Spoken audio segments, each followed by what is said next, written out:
ಆತ್ಮೀಯ ಬಂಧುಗಳೇ, ಈ ತಾಲೂಕಿನಲ್ಲಿ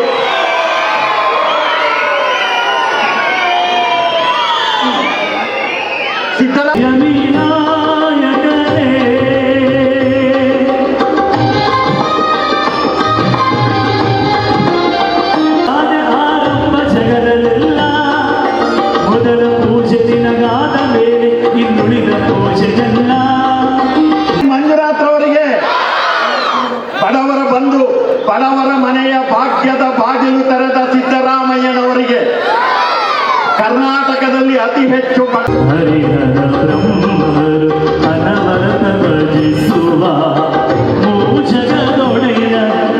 ಜಾತ್ಯತೀತ ಮನೋಭಾವದ ಇವತ್ತು ಜಗಜ್ಯೋತಿ ಬಸವೇಶ್ವರರ ಜಯಂತಿ ದಿನ ಅವರು ಬಂದಿದ್ದಾರೆ.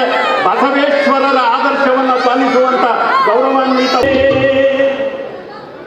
ಧನ್ಯವಾದ. ಪ್ರಾರ್ಥನೆಯನ್ನು ನೆರವೇರಿಸಿಕೊಟ್ಟಂತ ಶ್ರೀನಿವಾಸರವರಿಗೆ ನಮ್ಮ ಕನಕ ಸಾಂಸ್ಕೃತಿಕ ಭವನದ ಸಮಿತಿ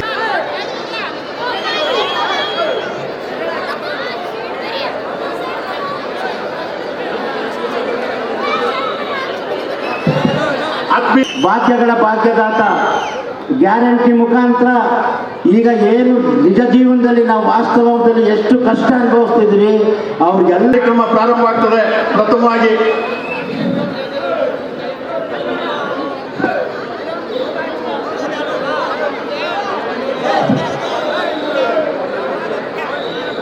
ಹೆಚ್ಚು ಜನ ಭಾಷಣ ಮಾಡೋರು ಇರೋದಿಲ್ಲ. ನನ್ನ ಪ್ರಾಸ್ತಾವಿಕ ಭಾಷಣ ಬೇಡಿಕೆಗಳಾದ ನಂತರ ಸನ್ಮಾನ್ಯ ಮುಖ್ಯಮಂತ್ರಿಗಳು ಮಾತ್ರ 10 ನಿಮಿಷಗಳ ಮಾತಾಡ್ತಾರೆ. ಯಾಕೆ ಅಂದರೆ ಬರಬೇಕಾದ್ರೆ ಅವರು ಇನ್ನೂ ಒಂದು ಮಾತು ಕೊಟ್ಬಿಟ್ಟಿದ್ದಾರೆ, ಮಲ್ಲಿನಾಥ್ ತೀರ್ಥದ ಬಗ್ಗೆ ಮಾತಾಡ್ತಾರೆ.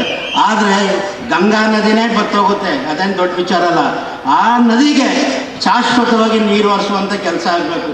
ಈಗಾಗಲೇ ಜಿಲ್ಲೆಯ 2 ಶಾಸಕರನ್ನು ಕರೆದು ಒಂದು ಚರ್ಚೆ ಮಾಡಿ ಅಲ್ಲಿರುವ ಕಂಗನ ಹೊಳೆ, ಕಕ್ಕೋಟ ಹೊಳೆಯನ್ನು ತಿರುವು ಮಾಡಿಸೋ ಮುಖಾಂತರ